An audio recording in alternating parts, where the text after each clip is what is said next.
Hello and welcome to Zgermanguy Reviews. I'm Zgermanguy. If you are staring at your screen in bewilderment, asking yourself, why am I talking about a conscientious bakery product? Watch the first part of this mini-series. For everybody else, let's go.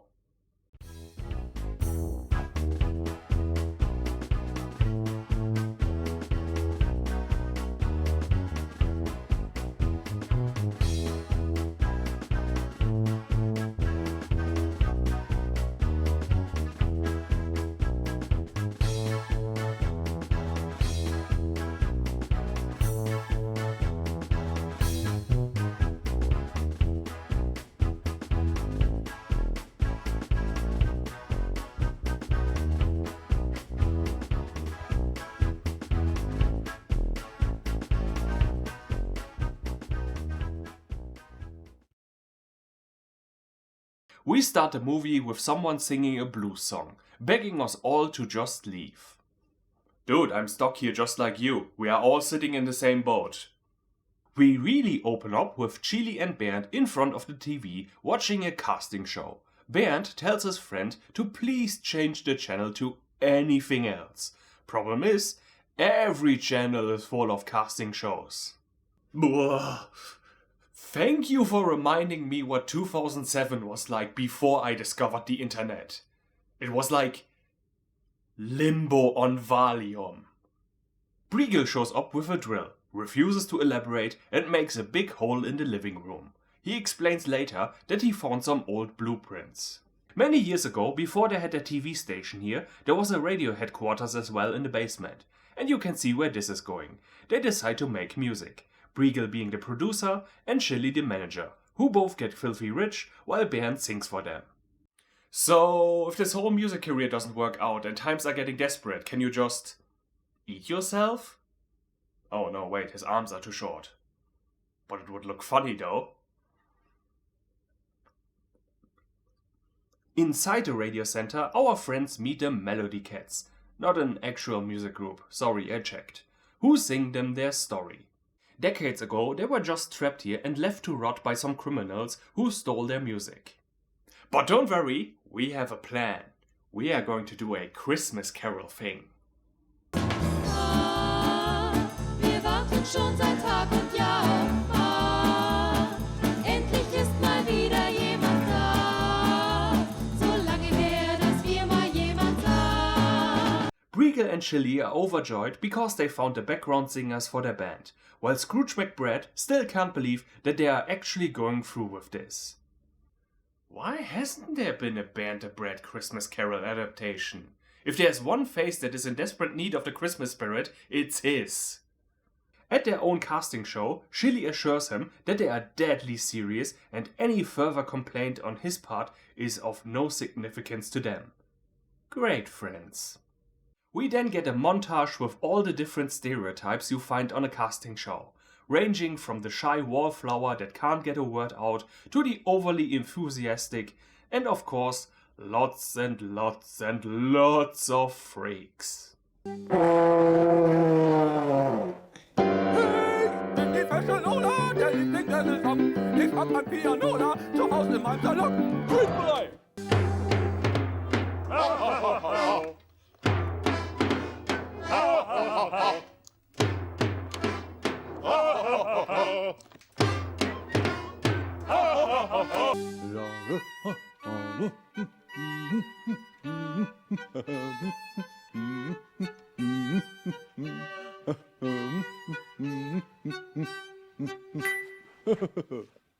The camera robot that Briegel built then becomes completely insane and wants to enslave humanity, thus ending the first day of Bernd's new torture.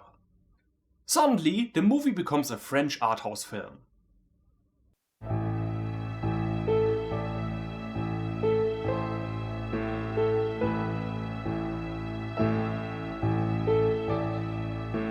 Mon Dieu, what is life without cabbage?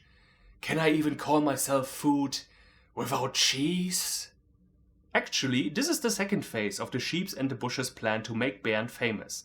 A reality Big Brother style show about his private life, with him, the ghosts and their new drummer, Animal.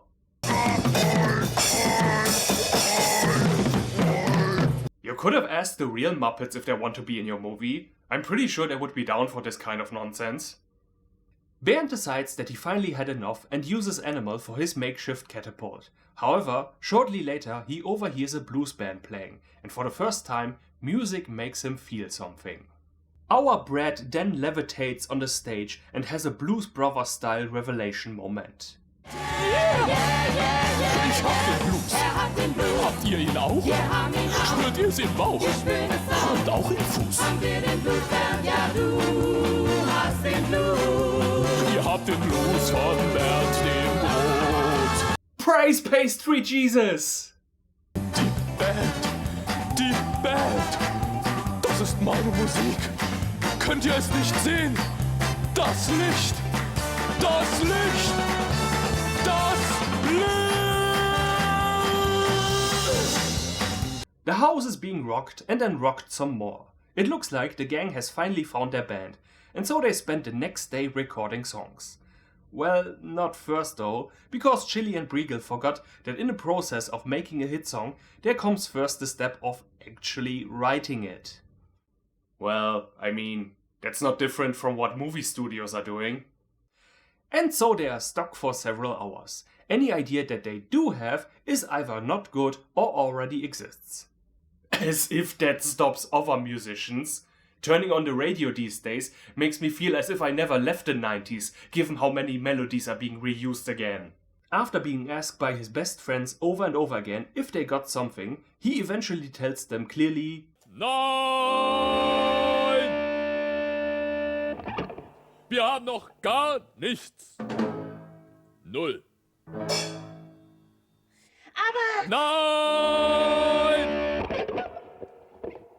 And so they rock it like they never did before. A song about the most beautiful word in the German language.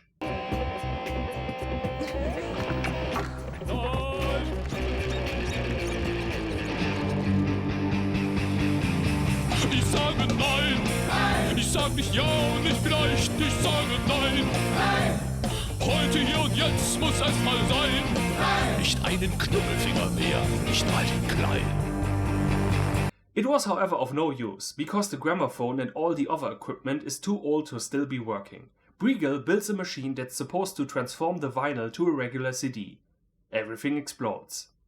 Also, I just like how we have progressed so far that we have looped back around again so that vinyls are cool again. Surprisingly, however, it worked after all. Chili tells them that tonight they are going to play a concert in a big stadium. But Bernd makes clear once and for all that he never intended to be famous. He just by accident found something he enjoys and doesn't need to sell it. It's funny that you think that this is a democracy. Chili has no sympathy for this sentiment and tells Bernd that their friendship is over if he leaves, which he does, sticking to his principles. When the other band members also leave, Chili is bewildered, asking what all of this was for. Just playing music or getting famous? To which one of the other people replies that is indeed a good question she should think about. Are we the baddies? Shortly later, Chili gets a call from the organizer for the concert, thinking that he is going to be angry, wondering where the band is. But actually, as it turns out, nobody showed up, because Chili failed to do any marketing. Whoa, what? But I sent it out as spam! Super popular amazing music festival! And so the film ends, with the three friends making up again and then going back to the bar, to once more enjoy making music for music's sake. What can I say? The film is another enjoyable short film with smart lines and good humor. It's too bad that only after an hour the whole thing is already over. I wish we gotten at least 2 more songs. And in case you were wondering, yes, there is indeed an actual album. Speaking of the songs, they are fine. Yeah, that's it, they are fine. Guess I will put one on my playlist for when I need something to listen ironically to. I don't know if we actually needed a story to go along with all of these songs, but hey, it's free, I take it. One more thing, under the bonus section there are a few more sketches by the band crew, which is a history of the Brad family, starting in caveman times all the way to today. And the future for some reason, I don't know how they can know that. I would not mention this would it not be for this amazing clip.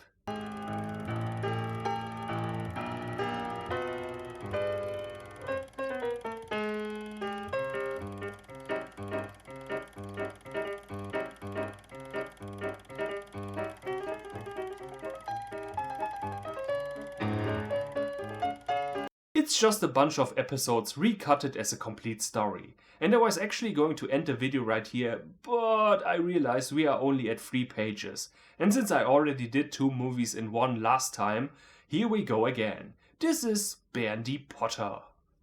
We begin this Harry Potter spoof movie with Professor Dumbledore. Aha. Ja. Ja. Ja. Ja. Was ist das für ein Mist? Ich kann's überhaupt nicht lesen. Maybe they should dedicate one class in Hogwarts for basic skills like math and reading. A letter is sent out to Bernd, who is busy reading his favorite magazine, The Desert. Just the desert. This week's issue, 10 things you didn't know about sand. It's coarse and rough and irritating, and it gets everywhere. The message then lands on his head. How is he supposed to open that? His arms are, you know. Well, it doesn't matter, however, as he refuses to open it anyway, since a school of magic sounds like, excitement. And because he refuses to cooperate, the bombardment is on. Later, his besties show up and all his attempts to shoo them away fail. In fact, they find the letters he was hiding in his wardrobe, and of course they think a school of magic sounds incredibly neat. But first, they need the proper tools, meaning 3 wizard wands. So they go to Fritz the Magic King, a cheap-ass store with junk for party tricks. I actually really like the idea for some reason that all these dissatisfied guys at children's birthday parties are actually people who had really bad grades at wizard school. Bernd's 2 friends are gullible like 2 medieval peasants and think the things they see are already real magic, so he rips them off good. I also had the theory once when playing the Harry Potter games, seeing how they are constantly forced to climb stuff, that Hogwarts is actually a very elaborate fat camp. Bernd, obviously being the chosen one, gets the supplies he actually needs, which he doesn't even want. It then turns out that the storekeeper was the headmaster all along. So why did he rip them off and jeopardize Bernd's destiny? Oh well, magic stuff. Woo! So. Sag mal, wie sieht's eigentlich hier aus? Total staubig. So.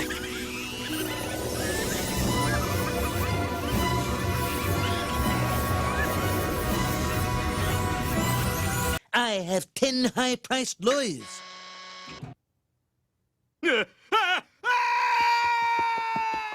And so they're on their way to Blockhart's. Oh, I get it! But first, they smash full force against the wall. I'm the chosen one, so that's the story itself admitting that I got plot armor. They spend the next 2 weeks in the Caribbean, starting the school year a bit later than usual. Afterwards, they get put into one of the 3 houses. And it's hilarious to me that even the parody chooses to ignore Hufflepuff. The next day, they learn about an evil wizard that aims to take over the world. He whose name cannot be said. Because it's that difficult. Our trio is furthermore informed that it's foretold that Bernd is going to be the one to stop him. Or he's going to be brutally massacred. The prophecy is a bit imprecise like that. Even in most fantasy, fortune-telling works exactly as it does in our world. Thing A can happen, but thing B is as likely. I can't say. My clairvoyance is being hijacked by bad frequencies. Wisst ihr, der letzte Typ, der sich ihm in den Weg gestellt hat, seht ihr da hinten das Einmachglas? Tja, da ist er drin. Ach ja, und in dem kleinen Kästchen da.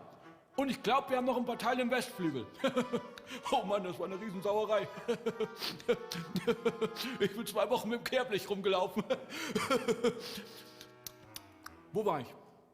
Training against the dark arts begins, and Bernd is beaten up over and over again. When school hours are over, the friends decide to go into the dark and scary forest. Professor Dumbledore tries to warn them that it's full of monsters, but then he's like, nah, they are going to figure it out soon enough. Oh, come on now, Hogwarts is not that neglectful. Hogwarts would actively encourage their students to get into dangerous situations. After spending all night running away from monsters, they read in a newspaper the next morning that he who cannot be named might be somewhere around Blockhart's school to steal a magic amulet that will make him more powerful than ever. Said amulet is beneath the school in its catacombs. It doesn't take long for our heroes to run into the master of all evil. Auch das Gefühl, ich bin... Im falschen Film! Oh, das tut mir leid. And we get a surprising plot twist. The prophecy was fake. He made it up to screw with people. Actually, in a more serious story, that would be an excellent plot twist. Having the villain create a false sense of hope because he enjoys it so much to watch people break when they finally realize that there was no hope to begin with. Everything seems lost until Chili figures, hey, why don't we just punch this guy?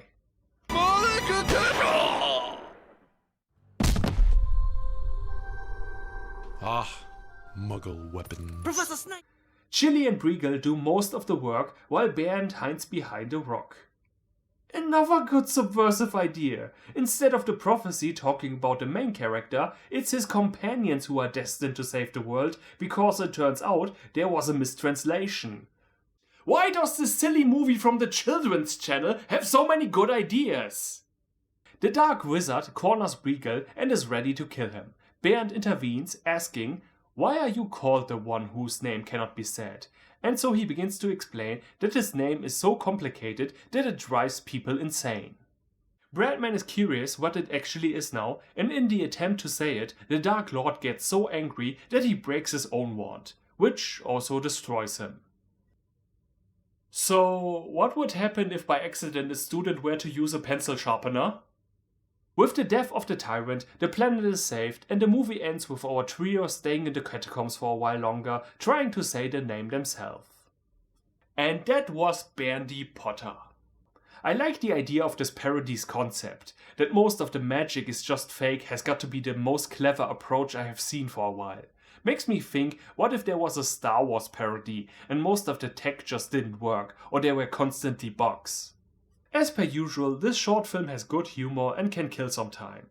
I wish I could say more about it, but yeah, that's about it. Maybe that the sets are pretty nice? Next time we are going to conclude this trilogy when our beloved piece of bread is going to space! I'm Zgermanguy, I'm out and auf Wiedersehen.